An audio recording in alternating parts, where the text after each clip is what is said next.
everybody, and welcome back to the Law of Attraction Secrets podcast.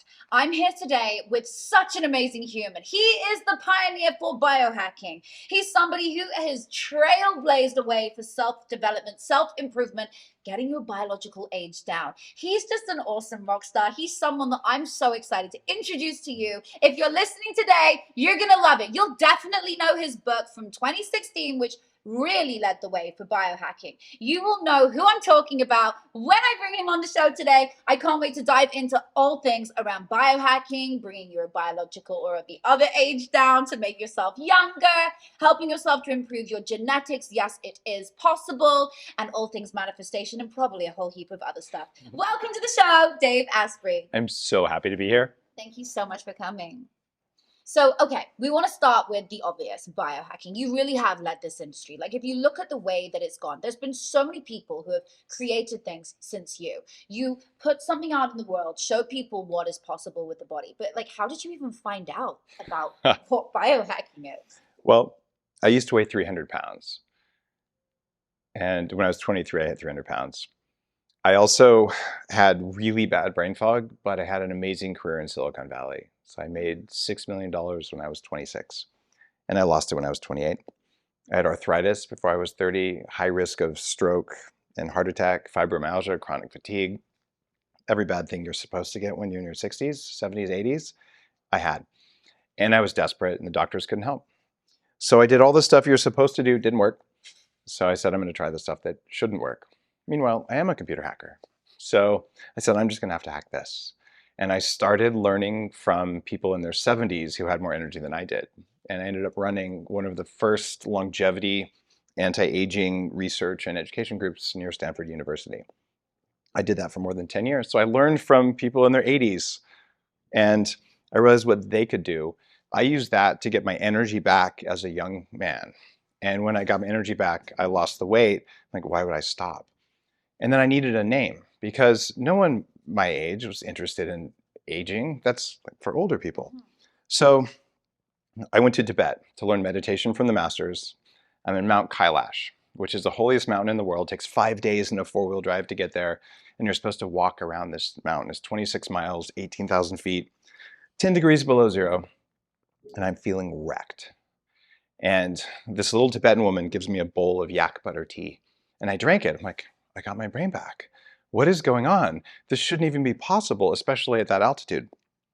I came back to Silicon Valley, and I started putting butter in tea, and it tasted bad and it didn't work. So I tried 25 butters, and I found grass-fed butter works. And then I tried coffee versus tea. Most coffee makes me tweak, and I realized I could make mold-free coffee, because mold in coffee really messes with our brains, especially in the US where there's no regulations. And on that same trip, I was just meditating going, how do I get young people like me to understand the power that we have? Yeah. And it wasn't about longevity.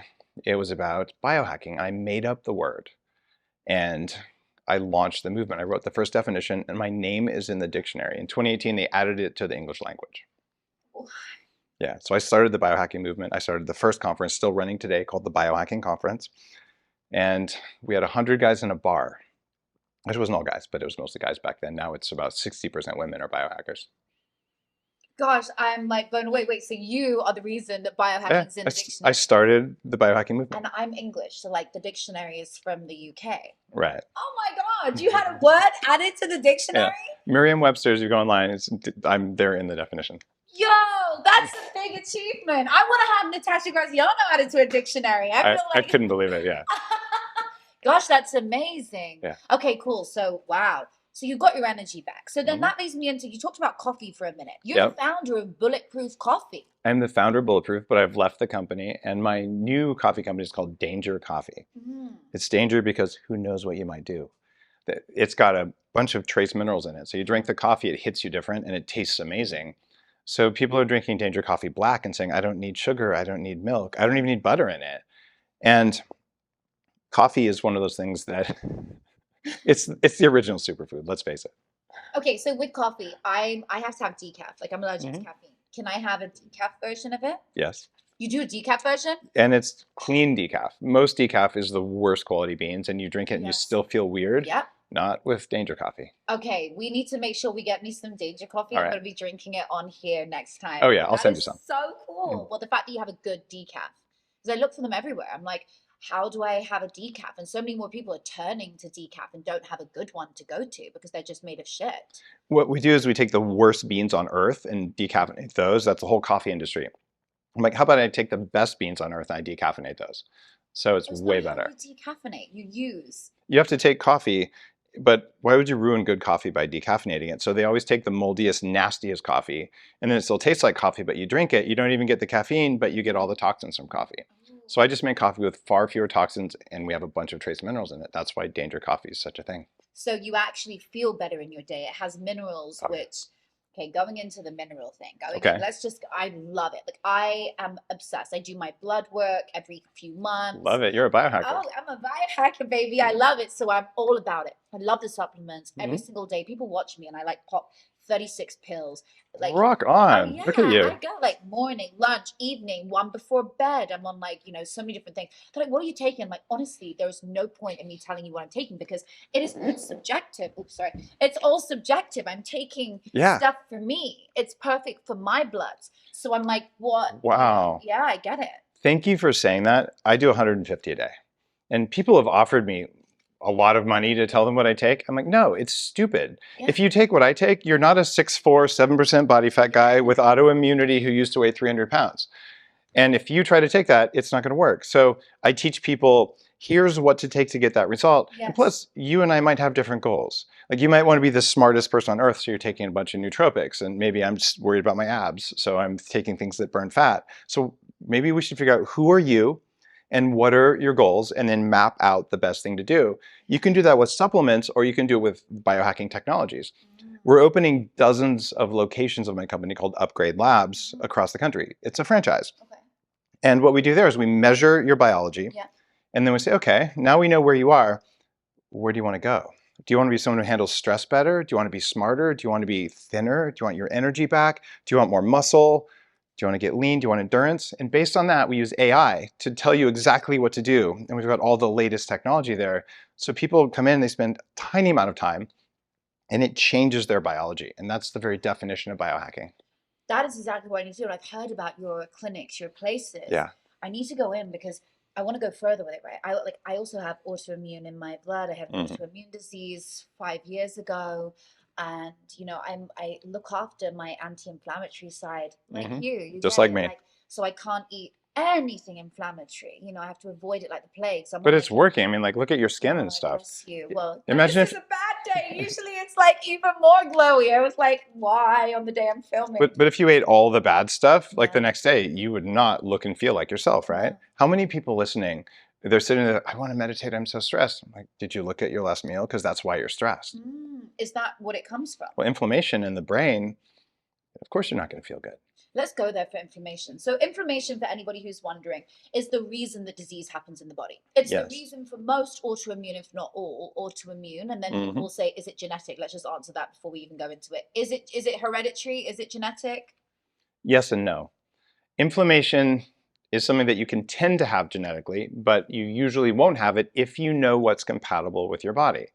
So someone may be able to eat beans and rice and feel good and look good.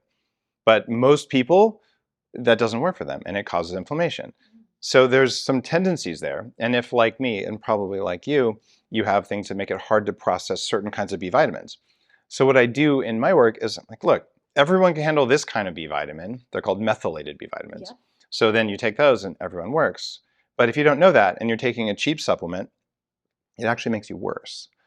Right? So the thing that's going to unlock your biology so that you make energy instead of love handles, that's different for different people. So it's not genetic, but we can probably tell some things that are more likely to work for you. It's lifestyle that causes inflammation. So lifestyle being high stress, bad food choices, things like that? High stress isn't what people think it is. Really? A lot of the stress that we feel is because our body doesn't have what it needs to make energy. So your body has all these invisible things it does. I call it the body's operating system, or your meat operating system. And Okay, what do you mean operating system? That means it's stuff we don't pay attention to. Like we don't have something conscious to say, I'm going to open a valve in my stomach and make stomach acid, but some part of your body does that, right? Yeah. So it's constantly scanning the environment, not your brain, but your body, trying to figure out, am I safe right now? And if it's sitting there going, I don't have enough energy because you're on a low calorie diet, you're going to feel stressed. If it says, I don't have enough minerals because the plant foods a lot of us are eating, they're taking minerals out of our body. So your body says, I'm in a constant state of malnourishment and I don't have enough energy and I'm working out all the time and my boss is yelling at me. You're stressed, but was it your boss yelling at you? If you had your energy and your power back, your boss yelling at you, you'd be like, could you shut up? Because that's not cool, right? And it wouldn't hit you the way it hits you. So when your body is in a state of weakness, because you're making mistakes, even well-intentioned mistakes, you don't have the energy it takes. If you're so tired like I was with chronic fatigue, getting up off the couch, you're like, I just don't want to do that. It feels like work. But when you're full of energy, Mount Everest isn't this tall, it's only this tall. Yes. And everything looks like Everest when your body doesn't work. So we start with restoring and nourishing and replenishing the body and focusing on recovery as much as we do on exercise. And when you do that, you get your energy back. And then all of a sudden, you're not stressed. Wow, that's so beautifully put, because stress always freaks me out. I'm like, Mm-hmm. my grandma, died of a heart attack. And I look in the family and I'm like, am I set for that? Is No. that like, so it's not something that's necessarily passed No. down. One of the things that I've done, I used to be really stressed all the time. And I've had the high pressure career and all that kind of stuff. I still have, 6 companies right now. So I thought, all right, I've got to get on top of this. So I did the work on my body to get my energy back. And once I did that, though, I'm still stressed. And I said, all right, I've got to get inside my brain. So I learned meditation from the masters. I went to Peru. I did plant medicine in 1999. I went down there. They said, you're white. I said, yeah, I noticed. But like, this is only for local people. I said, I've done my research. I'm here. I'm looking for a shaman. And I connected with one. And now it's a tourist industry and like everyone does it, I think, in harmful ways. But Yeah, it's completely different to what I think it was once. yeah, I've never done it, but yeah. yeah, I don't recommend it for people. It's like the last drug you Yeah, I should don't. consider. So So, but interesting. I went on all these spiritual journeys, but I realized I could spend my whole life trying to do this and I might get somewhere. I don't have time, I have stuff to do. So I started doing neuroscience. And I run a company called 40 Years of Zen. And we can replace 20 to 40 years of daily meditation with 5 intense days with a computer hooked up to your brain, showing you the states of the masters. And I've done 6 months of my life with electrodes on my brain. So my stress response, I can handle 100 times more stress than I did before, and I don't lose it here. Gosh, this is It's amazing. possible. So does everybody need to get hooked up to a electrode to get to that state? I don't know if you need to. You can do the things that are free. They just take longer. You can meditate for a couple hours a day. You can do breath work every weekend. You can do the things I've talked about for years, and cold plunges and things. Those all help. I do those things. Actually, I don't meditate every day. I don't have time for that. But I use computers when I do it, so I get years of meditation instead of And you just do an that hour. in your clinics? We do that at Upgrade Labs. So you can go and sit. Okay, I'm totally taking a trip there. And if I do it in time before well, I'll have to do it as like a separate episode. I'll do like Natasha then took part 2 to go and do. That's Yeah. quite a fun day. We do it in 20-minute sections at Upgrade Labs. They're just little tastes to And get you a boost. sit with it on your We head. actually glue electrodes to your brain. You can't do it with the cool looking things that just sit on your brain. Yeah. They don't get a good signal. We're getting medical grade signals off your brain. We're showing your brain what it's doing. So imagine if I was going to try to teach you to meditate. I know you already know how, and I was, okay, sit here, meditate, and you would try to do it. And maybe you'd get it, maybe you wouldn't. And if I was really watching and I could read your energy field, I'm like, there, you got it. But if I was trying to teach 20 people and you got there and I was over there, you'd never get the feedback. When you're doing it with the tech from Upgrade Labs, 1,000 times a second we're measuring you. And as soon as you do it wrong, the sounds get quieter. As soon as you do it right, the sounds get louder. So pretty soon you're going, I made the sounds loud and my heart opened. And I feel so different. And now you know the state. Wow, this is so powerful. Yeah. So for somebody like you then, and probably me who's like an advanced meditator, if we go onto that machine and we learn it a couple of times, surely we can take that same imprint on the muscle memory into our own home and do it again. Yeah. Oh gosh, this is so powerful. So I teach CEOs, celebrities, pro athletes, It's something that's called like loving kindness or Yeah. open heart meditation. And what's happening with that is really, really deep gratitude and forgiveness. But the reason you do that isn't to like forgive someone who was mean to you. It's that you're turning off your body's operating system. It will be reactive. So if someone was mean to you, the next time someone walks in a room that has the same vibe, you will immediately get stressed. And we can measure you getting stressed. You didn't decide it. You didn't even think of it. You forgot about the thing, but your body doesn't forget. So we go in and we teach you how to do this at a deep level so that your body doesn't do that anymore. So the things that usually would trigger me, none of them triggers me anymore. And it's because I went through and I did the reset process on all of those. Everyone can do this. So if you're sitting here going, I already feel triggered, if you feel triggered, it's because you're carrying a loaded gun. You need to unload it. Yes. Instead of telling people, don't trigger me, don't trigger me. Well, dude, stop being armed all the time. No, I agree. When people say, like, we want, like, you know, when you're dating and then people are like, oh, that's a trigger for me. Well, sweetie, fix yourself. What do you mean? It's a fucking trigger. You have to do the work on yourself. I even say to people, I will not date you until you've done the work on yourself. Hallelujah. Like, I'm like, go work on yourself, fix who you are, do all the stuff that makes you feel good, and now show me what you're eating and what you're putting in your body. Exactly. Because I'm also going to bed early. Like, I look after myself. So who we date is, like, you want to be in alignment. It's the same thing. Otherwise, you literally go back years, I feel, when it comes to that stuff. Anyway, a separate topic. But, you know, I tell people. It doesn't make a lot of sense because if everyone has to change their behavior for my triggers, I'm triggered when you don't give me money, so give me all your money. Like we would all be like, screw you, right? But we can't live in that world. So what I would do is I'd get triggered, but because I'm an adult, I would say, okay, I'm feeling stressed right now, but I'm going to behave myself. So I'm sitting in a board meeting and some VC's trying to, steal money or whatever. And you're like, okay, I'm triggered. And then you like get enraged. And if you haven't done your work, you like start shaking and you have to leave the room, or you tell them to go screw themselves and things go sideways. Or you do your work and you sit there and you smile, but you're still enraged. Or you do the work so you're not enraged and you're just aware. Oh, that person's trying to take money or do something unethical. I'm not going to let it happen. But it doesn't cost you. And you can go home and you can play with your kids. You can hang out with your friends. You can do whatever you want to do. Someone cuts you off in traffic. It doesn't ruin your day. No, it doesn't. And that's because you've done the work and the tools. Okay, so the things for inflammatory not only help you prevent disease and protect your body. Before we go into reversing age, what are the other things that can help you to live a stress-free life? That can help you to, like we're talking about meditation. We're talking about supplements for recovery as opposed to exercise. What other pointers are good for this? Here's one that might trigger some people. Saturated fat, red meat, grass-fed butter. Your body needs those to make hormones. Oh, it does. And when you start eating canola and seed oil and all these plant oils, it's stressful for the body and it slows your metabolism. So when you eat these traditional foods we've eaten for thousands of years without harm, they actually cause you to relax because your body says, oh, I finally got what I needed. And then that allows you to make healthier cell membranes, and healthier cell membranes make more electricity. When your body can make more electricity, you can do more in the world. Very interesting. So grass-fed red meat. And grass-fed butter. So instead of putting whatever salad dressing is there, literally, at least some olive oil would be good, but you need to cook your vegetables with butter.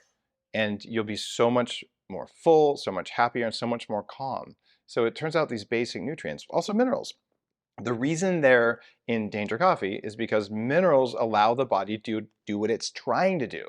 And when it can't do what it's trying to do, that's when it gets stressed. I get it. Okay, but what about someone like me? I did all my food testing, which I do every few months. I'm sure our area in our house for the it'd be like a lab, same as you. Yeah, same as me. Love that. It's like a lab. Okay, so now I do my food testing, and then there's a whole load of things. And then it says I can't eat butter. What do I do? Eat ghee. So ghee is different. Yeah, so butter has protein in it, but ghee is clarified butter and it removes the protein. Almost everyone handles ghee. Wow, that's so interesting. Yeah. Okay, so ghee is something else to look at. Okay, fine. I'm going to go deeper into that. Okay, now let's go into some things on biohacking, because this is your absolute area of expertise. Is it possible for somebody to reverse their biological age by 10 years? Well, I've already done that. I mean, you're 39, but can anybody do it? Anyone can do it. Can you reverse it 20? Yes. That's what you're going for? No, I'm going as far as I can go. I'll get myself to be in my 20s. See, now I have to say, when you first walked in, I was like, holy shit, he looks so young. Oh, Like thank you. your skin, you glow, like you practice what you preach. You are I like to think it works. a definition, yeah, of what you preach. So anyone who's listening and watching, this is real. It looks exactly how he is. You do look very refreshed. So, but hacking your biological age, where does it start? How do you do it? I've hacked mine, but I haven't gone so far yet. And why is it taking so long for me? Well, how have you done your test, your DNA methylation test to see how old you are? True age is called. Yes, I did one that bought, so I looked at my age and it was only a few years younger than I am. I was kind of shocked. I was like, A few years is not bad. Well, one of the things is you're already doing it. It's getting sleep, going to bed earlier, which is not natural for me, but you can do it.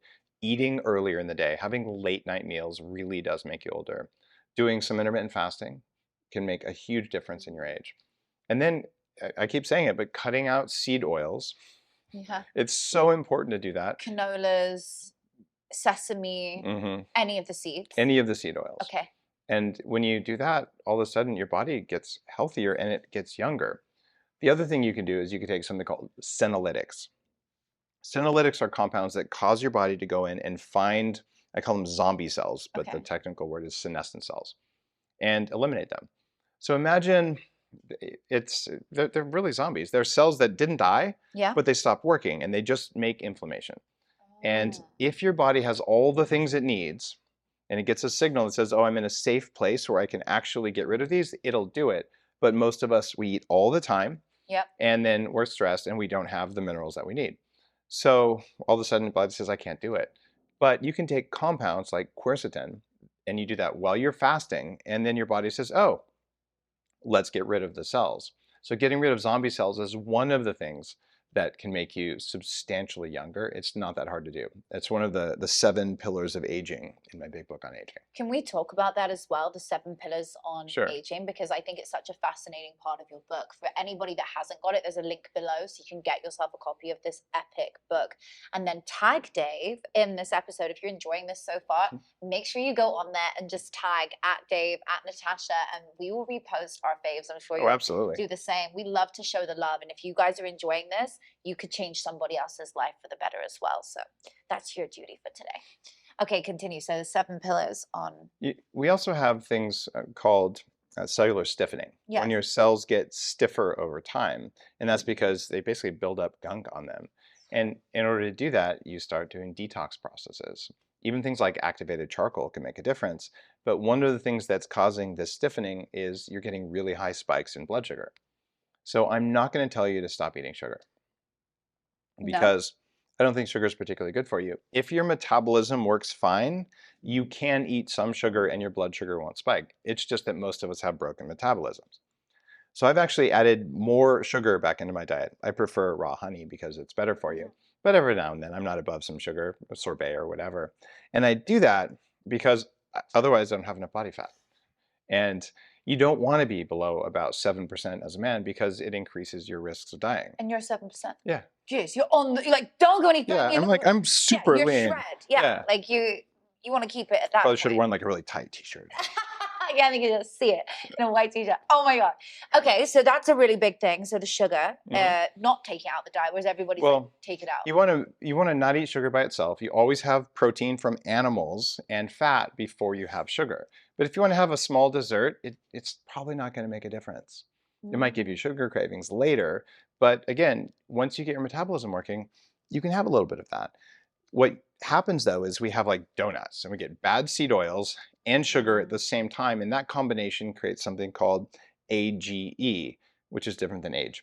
It stands for Advanced Glycation End Products. What that means is that it's browning your cells the way onions brown in a pan. High blood sugar does that and it causes aging. So what you want to do is wear a continuous glucose monitor. You've seen people with the little white circle. I've worn one for years. I don't wear them all the time because I already know what my body does. And what that'll do is it'll tell you, when I eat oatmeal, my blood sugar response is higher than ice cream. Maybe you shouldn't eat oatmeal anymore. In fact, you shouldn't. It's not a health food. So when you go through and you realize what's causing my blood sugar to spike and you start to minimize those spikes, and you always make sure you lead with animal protein. Plant protein doesn't work, I'm sorry. And then you make sure that there's some fat. Saturated fat is better. And at that point, you're already satisfied, and a little bit of sugar isn't going to hurt you. In fact, it might help you sleep better. Gosh, so interesting. Mhm. Okay, so is that one of the big pillars? One of the big pillars is that extracellular stiffening caused by advanced glycation in products. And then we have telomeres. Telomeres are like wicks on a candle. So they burn down over time, and when they're too short, well, your cells can't reproduce anymore, and it's one of the markers of aging. It's not easy to measure, though. They'll measure your blood and say, oh, look, your age is this. They're all over the map. I've seen people get 2 blood tests 1 week apart with a 20-year range. So I don't trust blood telomeres, but we know every cell in your body has different telomeres. You can lengthen those with intermittent fasting, high intensity interval training, getting enough sleep, and with supplements or even with drugs. Peptides? There are peptides that can lengthen telomeres. Like epitalon?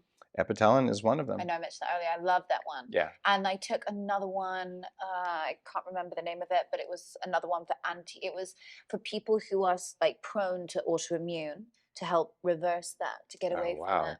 There's so many. I wonder which one that was. Yeah, I'll have to get the name. Anyway, I don't know how At this point, there's hundreds of peptides yeah. that you can use.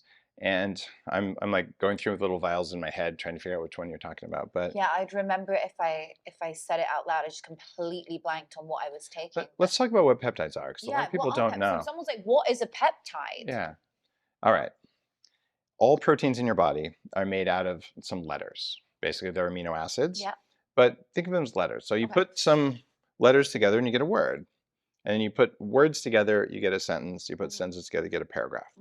So a paragraph is basically a piece of protein, like steak. It's got all the words in it. But when you start taking apart into individual words, each word, when you take that tiny arrangement of amino acids, it's a signal to your body. That's why when people say you have to get protein, it's dumb. What are the peptides in the protein? Because that tells your body what to do, which is different than just how much protein you can use to build muscle or whatever. So you can now buy hundreds of different peptides that will signal your body to do something, because it turns out your body uses peptides to talk to itself. So you're adding additional instructions into your body. You can take some peptides orally, and you can inject some of them. Like I'm testing one right now called MK677, which lowers blood sugar. Not that I needed to lower mine. And it makes it a little bit leaner. Not that I need to be leaner, but I just wanted to see what it would do for my brain. Right? And how's that going? Is this the gene one you were talking about? No, that's not the gene one. Those are peptides. The gene therapy is a whole nother thing. Wow. And we'll talk about gene therapy later, I think. Yeah. All right. So other pillars of aging are mitochondrial dysfunction. And this is my biggest thing, because I had such low energy in my 20s and early 30s that I just had to fix it. Mitochondria are little parts of your cells, and their job is to turn air and food into electricity and body heat and sex hormones and a whole bunch of other stuff that your body needs. These are ancient bacteria that merged with our cells probably 2 billion years ago, and they've been in charge ever since. So the reason I like them so much is that if you're tired, well, you fix them and you're not tired anymore. But it turns out they're the part of your body that senses reality first, which means they're actually part of how you manifest reality. Oh, manifesting. I love that. And we have this idea like the observer effect. People have heard of this, where nothing happens until someone sees it happening. It's a probability until you do it. There's a very old, famous double slit experiment we talk about in reality. And we say, well, when there's the observer effect, it causes something that could have happened to actually happen. It collapses a possibility into a reality. Well, you don't do that. Because at my neuroscience clinic, we can measure your brain. And about 1/3 of a second after something happens, your brain gets the first signal that it happened. That means your body is observing independently of you. Whoa. And the mitochondria in your body are the first line observers. So they are the first connection of you to reality. And if they're broken as you age, well, it's a major thing. So what if you fixed your mitochondria and you got younger, and at the same time, you got better at sensing reality and maybe even changing it? Wow, that's so powerful. So your mitochondria is sensing. Is that why when we get like a gut feeling or like, oh my gosh, I have this like instinct, I can feel it with my body? It's where it starts. It's the most foundational level. So a gut instinct is tied to a system called interoception. And most women are better than men automatically at feeling what's happening inside our bodies. Which is why they say trust a woman, because when she has that feeling, it's like, yeah, she knows. Exactly. And guys can develop that. It just takes a little bit more work. And the gut feeling happens in part because the mitochondria are the first line sensors and they all vote with each other. And we even know how they vote now to decide what's going on. And then they send a signal and then it hits your vagus nerve and then it gets up into your body and you sense it in your brain. But they're the very, very front line. So they're connected and they're seeing things that we'll never see. If you imagine all the things your body's picking up right now that you don't pay attention to, it's because your brain couldn't handle reality. So your body's job is to throw away most of reality and only show you what you need to know to survive and have babies, because that's what Mother Nature wants you to do. So what we're doing when we meditate and when we practice longevity and biohacking is we're making our body stronger so that those little parts of our cells can do a better job of sensing reality and making electricity and making all the things they do that drives our biology.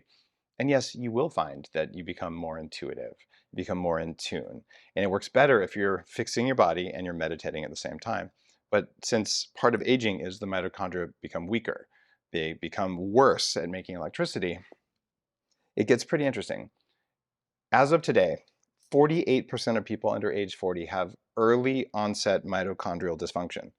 That means half of us aren't making electricity the way we should. We're making inflammation. Hence, we have less energy and problems. And everyone over age 40, unless they're on a radical anti-aging program, has mitochondrial deficiency. We just call it aging. So we actually shouldn't be aging.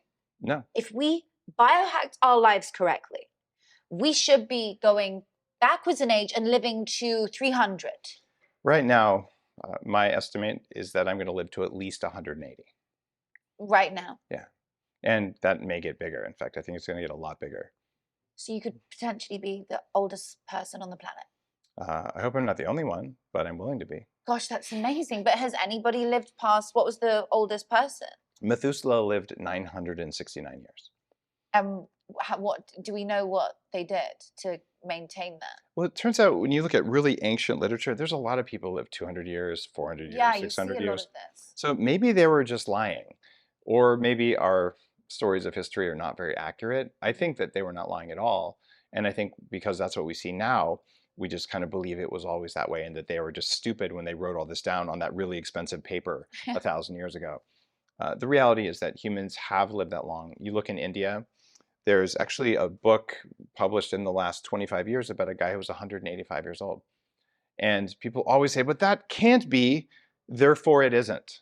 And what I've done as a biohacker is I've looked for the outliers, the things that aren't supposed to exist. And then you say, well, how did that happen? And that's where all the new knowledge happens. And we have this really toxic thing happening in academic research right now, where you can say something like, it's possible to reverse your age or to reverse cellular aging. 15 years ago, when I was doing all this anti-aging nonprofit work, if you said this in an academic institution, they would literally fire you. They would take away your tenure and you would lose your job. So you couldn't say it until a few people who were relatively brave said, actually, we did it. And here's so much evidence that we reversed aging in cells. We can talk about it now. And now we have billions of dollars flowing into anti-aging research, where instead of saying aging is inevitable, we're saying, what do we do to stop it? I'm actually working now on setting up a venture capital fund. They'll be investing in radical longevity because I know we can do it and I know the ways to do it. And there are so many people hidden in academic basements who are doing groundbreaking research that will never see the light of day because what they're doing isn't supposed to be possible, yet they're doing it right now. 100%. So we have to bring this reality together where people think something can happen, therefore it doesn't, and we change it to say, someone did it somewhere, how did they do it? Let's make it available for all of us. Do you believe in freezing the body and it coming back to life? No, I don't. And I have many friends who do that. And who have frozen it or signed up to freeze their body. And I know one who's passed and is frozen. And I'm like, what is going on? So Aubrey de Grey is a famous anti-aging guy who's a friend. We've been friends for many years. And he's done it. And actually, I think even Peter Diamandis, I believe, is another friend, has done it or has signed up for it. The reason that I don't do it is I don't believe consciousness lives in the body. In fact, I think it might even be harmful. So I have trained shamanically. I have traveled to the ends of the earth with the most esoteric gurus out there. I have seen my past lives. I've remembered my birth. And so I have no fear of death because you just get to do it again and again and again until you figure out how to not do it again. This is my favorite topic. So I'm like, why would I freeze my body? I'm going to live as long as I choose to live, and I want to die at a time and by a method of my choice, and that's my goal. When I'm done, I'm done. So how do you then die? So let's say you're going to live to 180 by your math that you've worked out, which I totally believe because I get it. But for someone who's like, yeah, whatever, how do you then choose to go to the next place? What's your, is it by natural causes at 180 or what happens? Well, I'm saying at least 180. So at that point, here's why, whether that's reasonable. Today, there are people who are 120. Yeah. If that's our current best, you think we can do 50% better in the next 100 years of research? Of course we can. The amount of biological knowledge we have doubles every 73 days right now, and AI is making it faster. That's why your doctor can't keep up. No one can keep up. So we know so much more about the very underpinnings of life itself than we ever did. So of course that's going to result in people living longer. Maybe a comet will hit the planet, something like that would be a way. But let's say that I make it to 180 and I'm healthier and younger looking than I am now, right? So what do? Well, I say, do I want to continue? Or I say, I'm done. And if you're done, you're done. There's kind of two ways to do that. The advanced meditator way is you study the practices that are well documented in ancient literature on how to die by stepping out of your body. That's what the gurus do. And then there's the Viking way, which is you go to the family cliff and you jump off.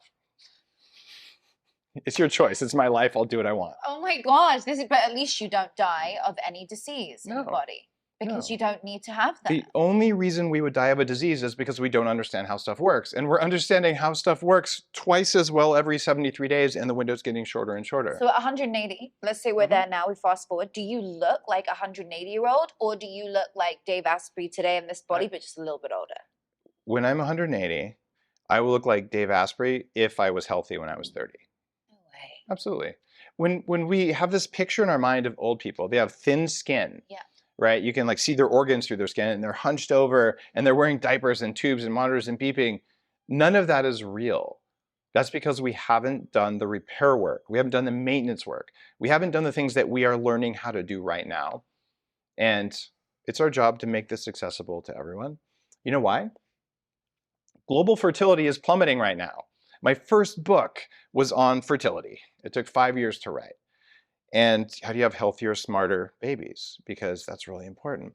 Since most of the Western world has birth rates far below replacement, we are going to have empty cities because literally it's just older people who can't care for themselves. So either we tell our young people, we're going to pay you huge amounts of money to have babies so society will continue, which you probably won't do, or, and besides, they probably wouldn't do it. Yeah, probably wouldn't happen anyway. Or we just say, maybe when you're 60, you'll be wise and full of energy. Imagine if you had the wisdom of being 100 years old. And you're like, I finally learned how to not hire narcissists or date narcissists. And I've learned how to manage all of the things in my life that I want. And I'm curious, I'm having fun. And I go stay up late dancing when I want to, right? And I have the best sex of my life because I've had enough practice finally. All those things. But you have the energy you had when you were 30 and you have all that wisdom. That's the kind of world I want. Because you know what you won't do in that world? You won't throw plastic in the ocean because you know you're going to be living long enough that you'll eat the plastic later. You have to take care of the planet. Yeah. Oh my God, this is so powerful. These pillars are just everything. This is how, so this is how you look this way. This is why you look your way. So I always say to people, without a why, there is no will. Without the will, there's no drive, momentum, which equals motivation. And motivation and momentum is like the same. You have to get going somehow. How are you going to get going? You need a why. So your why is to help longevity of the planet, of people, to look their best, to feel their best. And there's just so much more we can do every day for ourselves. Like everybody can do this. Everyone it's so can. Accessible through particularly the work that you're doing. In my work, I always say, here's what the crazy billionaires do. And I go do all of that, like this gene therapy thing we talked about. But then there's things that cost $50 that take advantage of a principle. And then there's things that are free. So I always work my books out. Here's the free, here's the medium, and here's the crazy expensive. And we've talked about a lot of the free today and the middle tier. Yeah. So crazy expensive. 40 years of Zen. Spending 5 days with neuroscientists reprogramming your brain, that's not cheap, right? That's like $16,000, but it's a bargain for what it is. I've also done more stem cells, I think, than anyone else alive at this point. And where do you put them? Everywhere. Every single joint in my body, face, hair, skin, reproductive system. Is that how you lifted your leg over your head a minute ago, which we're going to have to insert if we have that clip? It was unbelievable. You're so flexible. I used to actually not be able to touch my feet when I was fat. Wait, so you've gone from basically being someone who was overweight, who couldn't touch his feet, to someone who looks 10 years younger, 20 years younger than his age now and can put his leg around his head. I'm saying, if I can do this, anyone can do it, because I had the worst possible start you could have. And it's funny, people do, you know, massage or tissue work, and they're like, you have really young tissues. Like, this is, it almost confounds them. Like, how is this possible? And it's what you eat. It's what you don't eat even more. It's how you sleep. And then the supplements. And the other thing I do, and I just have to give a shout out to testosterone. When I was 26 and overweight, I went to an anti-aging doctor. There weren't a lot of them back then. And I had my hormones tested. He'd also tested my mom. And he said, Dave, I have bad news. Your testosterone is lower than your mother's. That's not good. No. That means you're going to turn into a girl if you want to. I will show you my fat picture from when I was 23. I was in Entrepreneur Magazine for being the first person to sell anything over the internet before e-commerce had a name. I sold caffeine t-shirts out of my dorm room. They had this caffeine molecule on them. I really love this tattoo. It's super cute. So I'm like, well, that's my fat picture, but I kind of look like a lesbian. Oh my God, I can't believe your testosterone was that low. So what did you do? I started injecting testosterone. You just knew at that age. Well, my doctor knew. So I got a prescription, and I take physiological levels to have my body at around, well, about 900 is where I feel best. It could be between 7 and 900. Right now, almost everyone under age 30 has half the testosterone that they would have had 30 years ago.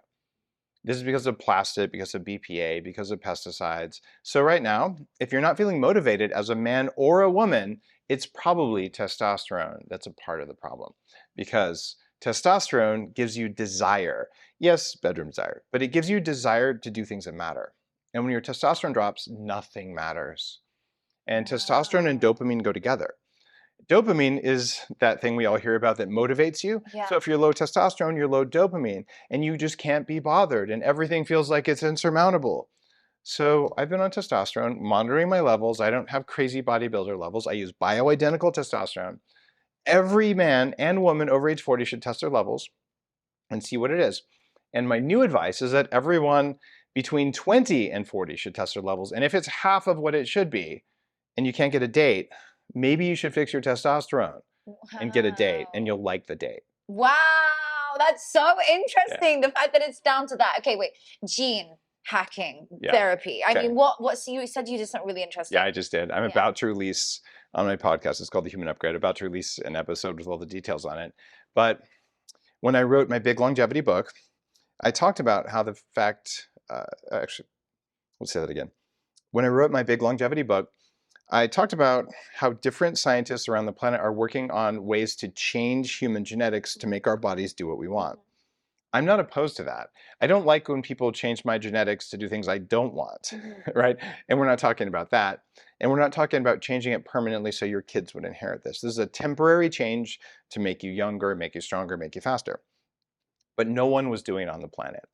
Well, I found a company that now, if you have to leave the US to do it, but they give you one single injection that tells your body for the next 2 years to make more of certain longevity compounds. And that, in the average person, takes 9 years off their measured biological age. So I should go down to being about 30 from that. And you didn't feel weird when you took it? No, it takes 5 seconds. It's a tiny little injection just in your side right here. And then you're done. Kind of like a peptide? Kind of like a peptide. And it works with your genes. It's not like you're putting in a medicine in your body. Well, it actually is genes. And those genes come to the local cells, they soak into the cells, and they cause the cells to secrete more of the compounds you need to stay young. And when you do that, you lose that age. People also get more dense bones. I probably won't. I have bones that you almost can't cut. Like, I had bone surgery a while ago. They couldn't get through the bone because they were so dense. Because I take my minerals. I use my Danger coffee, all that kind of stuff. In fact, the surgeon here in Beverly Hills Dr. Ali Sadre, he's like, Dave, it's like, is this guy even human? Like, the bone saw is slowing down, trying to cut it. It was so cool. I'm like, all right, I'm the Wolverine. Trying to cut your bones. So I'm just like this is amazing. You can do all these things, but bone density, people lose about 1% body fat and they gain about 5 pounds of muscle with no change in exercise or diet from this one tiny injection. And this is the crazy billionaire level stuff. You know, it's gene therapy. But Can't wait to hear that episode on your podcast. Yeah. That's amazing. Is it safe? Yes, because if it doesn't work, you can take a compound that turns it off and it stops. So there's very, very low risk. This is cutting edge longevity. And the goal here is to be able to make this, well, approved in the US, but also to be able to make it so that we can do it at scale. And then it should cost maybe $500 or $1,000. And hundreds of millions of people could just lose 10 years. We want to use 10 years. Okay, my final question about the law of attraction. Have you practiced it? Is it something that you naturally do? Because it sounds like you're very scientific. However, I keep hearing this feeling of like we manifest from our feeling, our body. I can feel that you are very in tune. You've been around all these esoteric people, etc. So, what's your belief on it?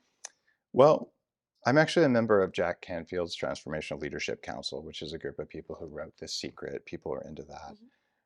She's been on the show, Rhonda. Oh, that's so and cool. Pretty much all of the cast. I love it. Yeah. There's absolute reality to meditation and manifestation. And people who say, well, that's not scientific, you can look at someone's brain waves when they're in the state of doing that, and they look a certain way. And I can take a meditation guru's brainwaves and I look at them like that's a meditating brain, that's a guru's brain, right? So isn't that science? And you can look at things like Lynn McTaggart's work on the field. There's incontrovertible evidence that people who meditate or have a spiritual practice can do things that other people can't.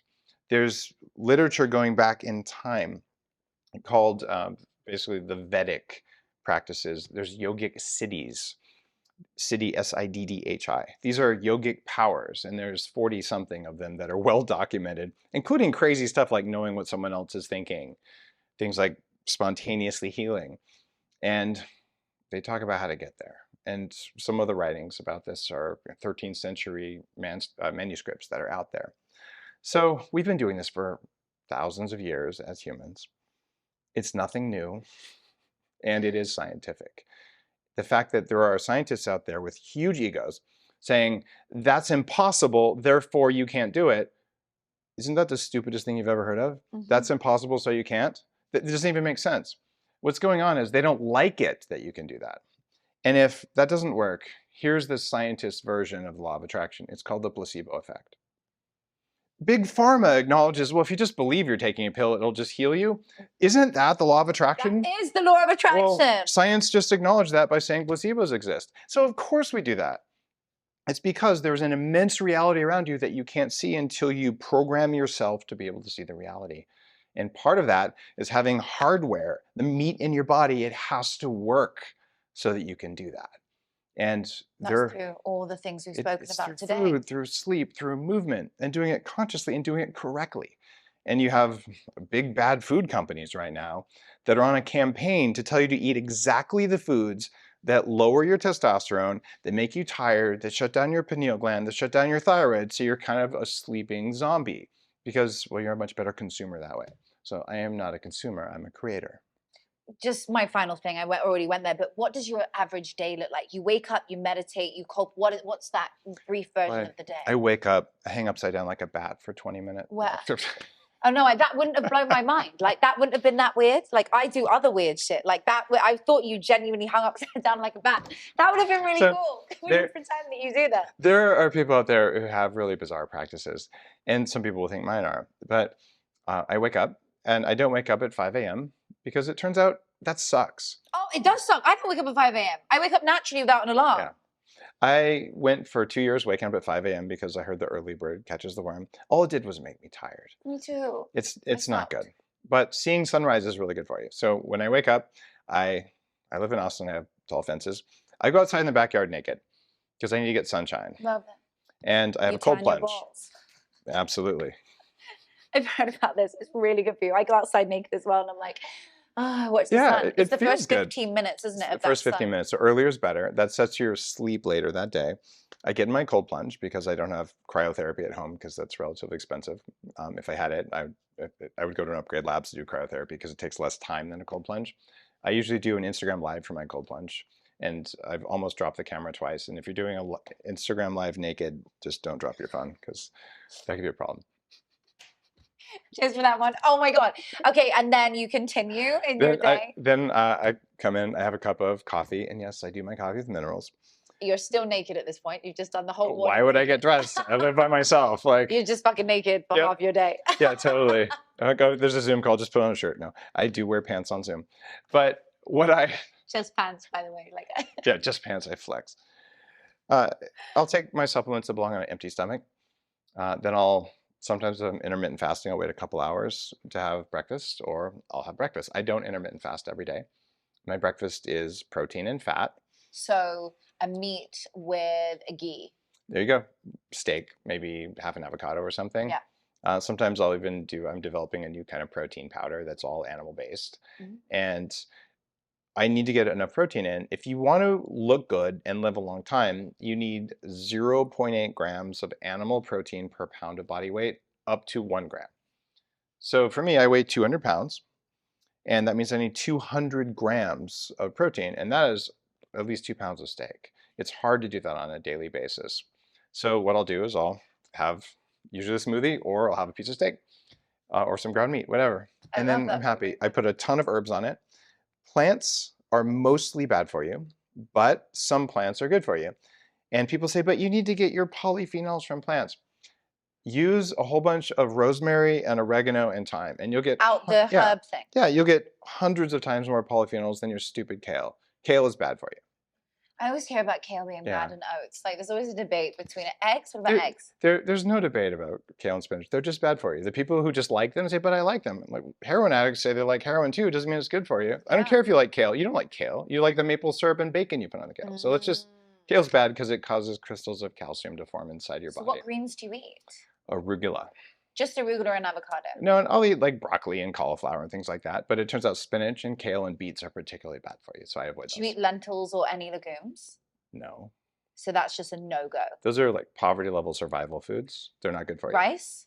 Yeah, white rice, not brown. Brown rice is bad for you. God, it's like the complete opposite of everything that we learn. That's because some guy in the 70s was like, because fiber. Yeah. Brown rice has a whole bunch of lectins, it shreds your gut, and it's got 80 times more arsenic than white rice. That's why every rice eating culture on the planet peels their rice unless you're too poor to peel your rice. So the fact that some kind of self-loathing long-distance runner in the 70s told you to eat a whole bunch of fiber and whole foods, whatever that means, it doesn't work. That's what made me fat. I was also a raw vegan, by the way. Like, I was a devout vegan. You've done the whole thing. Yeah, well, it gave me worse arthritis. It gave me more autoimmunity. It gave me terrible joint pain. I broke teeth. 80% of people go vegan quit because it makes them sick, and it can take years to recover. Whoa. So don't do that. It doesn't work. So interesting. Oh my gosh, I could talk to you for hours. We're gonna need a round two. I'm all over it. This is so addictive, and there's so many questions I want to ask you. Well, look, if you have enjoyed this show as much as I have, guys, make sure that you share it with a friend. Take it, get your favorite bit, just grab it. Take a photo, screenshot, or I don't know, screenshot of listening to this if you're listening to it. Put it on your Instagram and tag Dave Asprey and Natasha Graziano. You guys can see the tags at the bottom. You can also see the tag to everything we've spoken about, all these clinics and things we've spoken about. The links are below. Make sure you grab it. Also, go to ownandupgradelabs.com. You can open your own biohacking franchise with all the science in your own neighborhood. This is to make people into their own entrepreneurs to start biohacking globally. Whoa, that's the coolest thing ever. I might even look at one myself. I'm obsessed with this. Open it in my backyard. Nice. I love it. Thank you so much for everyone tuning in. Thank you for coming. It's been a pleasure.